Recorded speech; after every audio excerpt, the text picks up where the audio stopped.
هو نظرا طبعا استخدامه كان صعب جدا نظرا للمعدل اللياقي العالي جدا البدني بالنسبه لفرقه اتلتيك بلباو. بالاضافه كمان انا في رايي ان هم عندهم وسط ملعب اكثر من رائع وخط دفاع منظم جدا.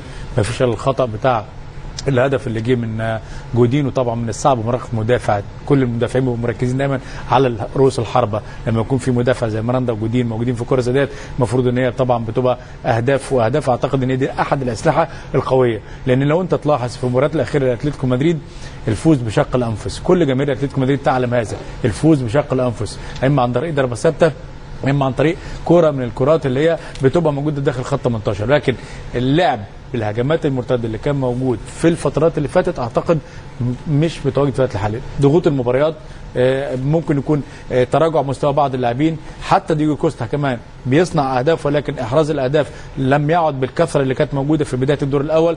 دافيد فيا مره يحرز وثلاث اربع مرات لا، فكل ده اثر كتير جدا على فرقه اتلتيكو مدريد. انا في رايي ان التعديل اللي اتعمل في الشوط الثاني يعني حسن من شكل اتلتيكو شويه على المستوى بتاع ربط الملعب وصناعه اللعب. واحد اللي هو جابي نزوله انا في رايي على حساب جول فيجي ادى كتير لحته نص الملعب.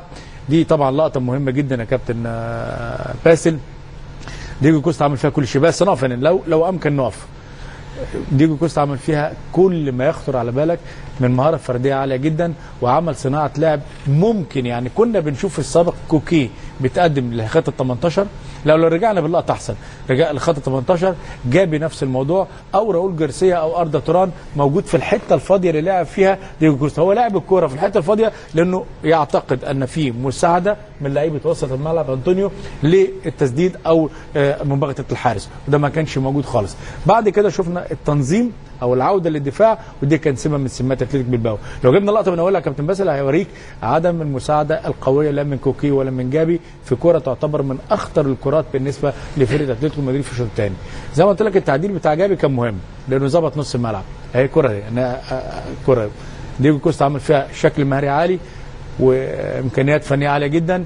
كره اتلعبت في مكان سليم في الحته الفاضيه اللي ما فيهاش اي لاعب لا من وسط الملعب لا تراسبي ولا ميكيريكو من فرقه اتلتيكو بلباو، ولا موجود لا جابي ولا كوكي ولا حتى راؤول جارسيا ولا اردا توران. كان المفروض يكون هدف ثاني وهدف ملعوب وصناعه للاعب زي ديجو كوستا. في رايي ان ده خطا كبير جدا من لعيبه وسط الملعب.